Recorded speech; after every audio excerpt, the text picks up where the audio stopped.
Assalamualaikum warahmatullahi wabarakatuh. Selamat datang kembali di channel saya Supriyadi Ready, channel yang memberikan video-video menarik seputar tips, trik, tutorial, dan panduan YouTube.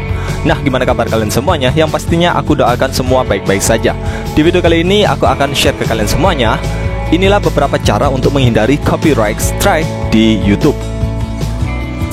Setiap harinya ada ribuan atau mungkin jutaan video yang diupload ke platform YouTube. Video-video tersebut ada yang benar-benar video baru, ada pula video lama yang dimodifikasi.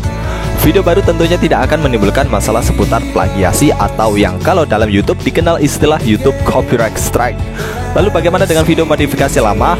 Video seperti ini memang rentan terkena peringatan copyright oleh YouTube. Bukan hanya pemula, channel-channel YouTube yang sudah besar pun masih ada peluang terkena copyright strike. Channel dengan copyright strike terancam tidak dapat dimonetisasi, cukup fatal. Lalu apakah memang copyright strike tidak dapat diakali sama sekali? Tenang, tentu bisa.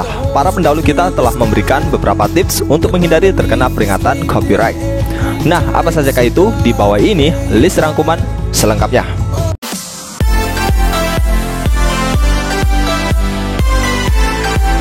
Namun sebelumnya ketahui dulu pengertian, penyebab, dan contoh kasus copyright strike berikut ini.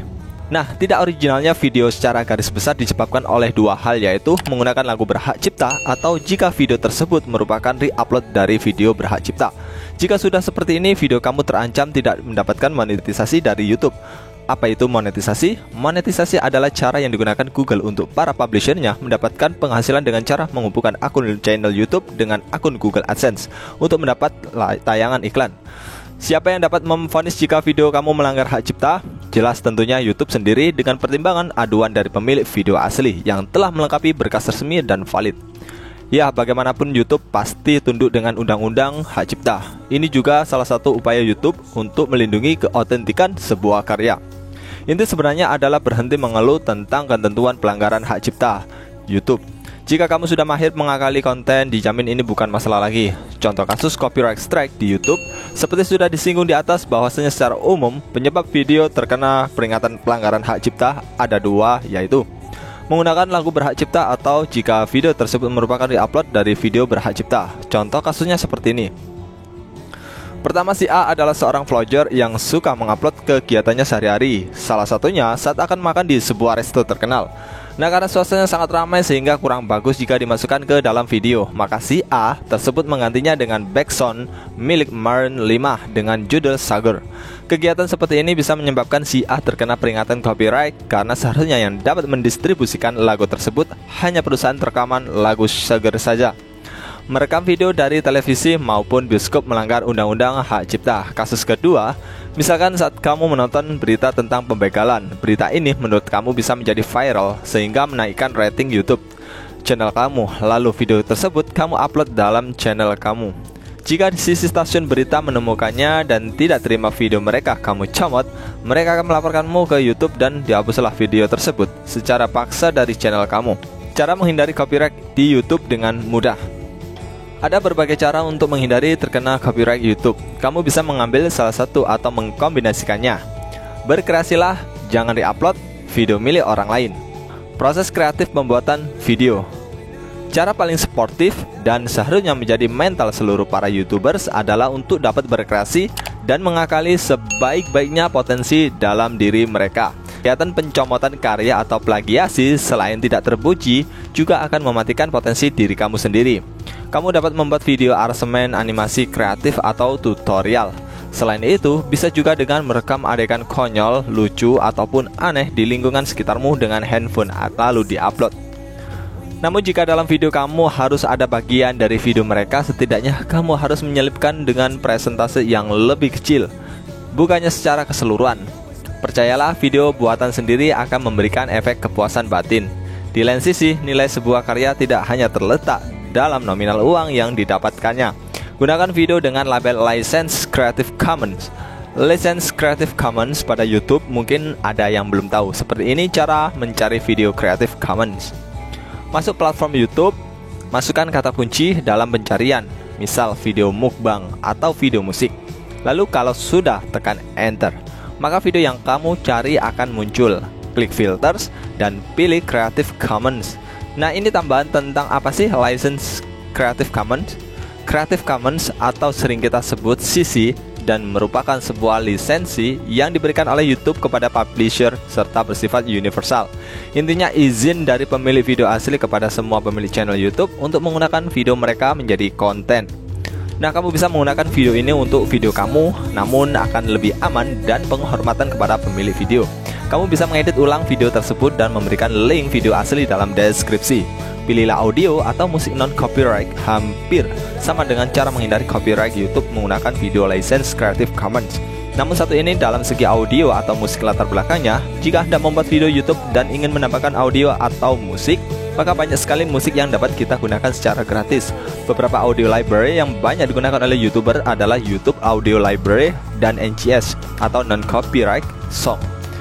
YouTube Audio Library adalah audio free yang support iklan dan bebas hak cipta yang disediakan oleh pihak YouTube sendiri. Kreatif dengan melakukan metode kompilasi video. On the Spot salah satu contoh video dengan banyak kompilasi, yaitu kompilasi bisa dimaknai sebagai usaha mengkombinasikan banyak video menjadi satu video dengan topik yang sama. Seperti kamu lihat saat ini, banyak sekali YouTubers yang melakukan kompilasi seperti ini. Seperti On the Spot, calon sarjana, daftar 5, dan mereka adalah YouTubers garda depan di negeri ini. Perlakuan kombinasi dapat mengurangi risiko terkena peringatan copyright YouTube karena kamu hanya akan mengambil sebagian kecil dari video asli. Hindari copyright strike dengan menggunakan lagu cover atau arrangement. Jika hanya lagu populer tentu yang dapat mewakili isi video supaya lebih mengena, kamu bisa menggunakan versi covernya. Meskipun tidak maksimal, namun setidaknya lebih aman daripada kamu tidak mendapat banned. Di lain pihak, ada kecenderungan pemilik lagu cover lebih mudah mendapat ataupun lebih mudah memberi izin karena bagi mereka ini juga akan mengangkut popularitas mereka. Ubah resolusi video. Kemungkinan besar untuk terhindar dari copyright strike. Pengeditan ini dapat dilakukan dalam beberapa bagian, salah satunya mengganti resolusi video. Video asli mempunyai resolusi yang besar jika kalian menonton video yang sama dengan video official, namun ketika memilih kualitas video di pengaturan ternyata mentok sampai 720 piksel dan bukan HD atau 1080 piksel, kemungkinan besar pemilik video memainkan copyright lewat cara ini. Kamu bisa mengkompres resolusi video dengan mudah menggunakan aplikasi Handbrake. Selain resolusi, kamu juga bisa mengecilkan ukuran video.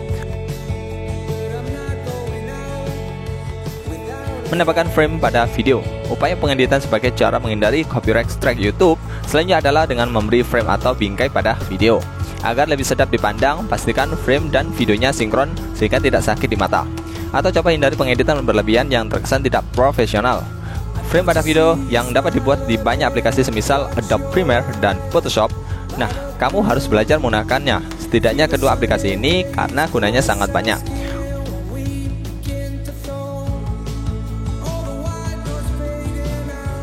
Ubah sedikit pitch suara.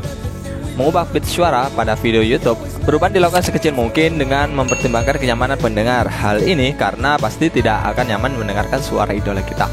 Pengeditan suara dapat dilakukan menggunakan Adobe Premiere atau jika terlalu berat, coba gunakan Audacity.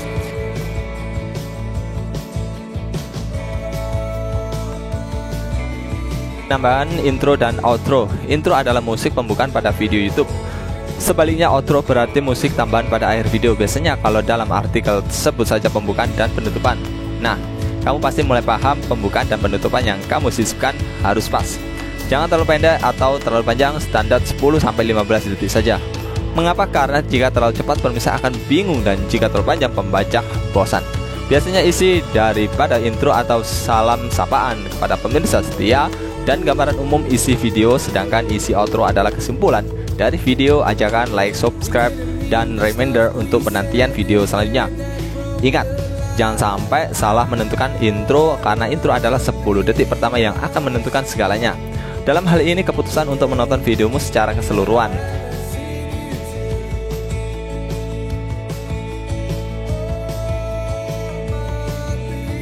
Menambah kecepatan video. Cara ini berkaitan dengan penambahan tempo yang wajar pada suara video yang kita buat.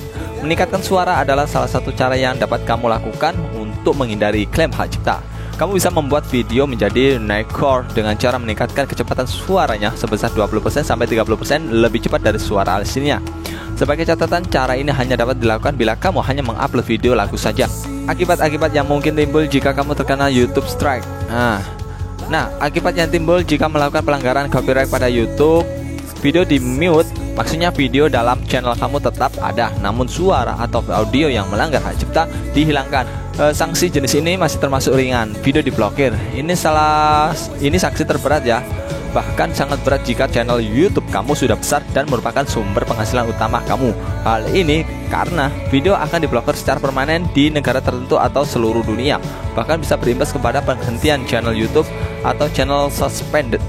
Video dimonetisasi oleh pemilik hak cipta. Semua royalti atau penghasilan dari video YouTube tersebut menjadi milik pemegang hak cipta. Cukup adil namun menohok, ibaratnya kita bantu mereka promoin konten mereka. Statistik video bisa diakses oleh pemilik hak cipta video asli. Konsekuensi pelanggaran copyright fatal di YouTube. Semua tergantung dari kasus pelanggaran hak cipta yang kalian lakukan. Biasanya YouTube hanya akan melakukan keempat hal di atas. Namun tidak jarang juga pelanggaran hak cipta berujung ke pengadilan dan penggantian rugi. Konsekuensi yang seperti ini terjadi jika memang pelanggaran sudah dalam tahap yang fatal. Seperti misalnya klaim karya sebuah lagu seperti pernah terjadi antar musisi di Indonesia. Itulah dia 11 cara menghindari copyright YouTube yang dapat kamu coba untuk mengoptimalkan konten video kamu. Salah satunya dengan cara terbebas dari masalah copyright. Jika ada silahkan share di komentar di bawah video saya ini. Terima kasih, saya Supriyadi Ridi. Undur pamit, thanks for watching. Wassalamualaikum warahmatullahi wabarakatuh dan salam tutorial.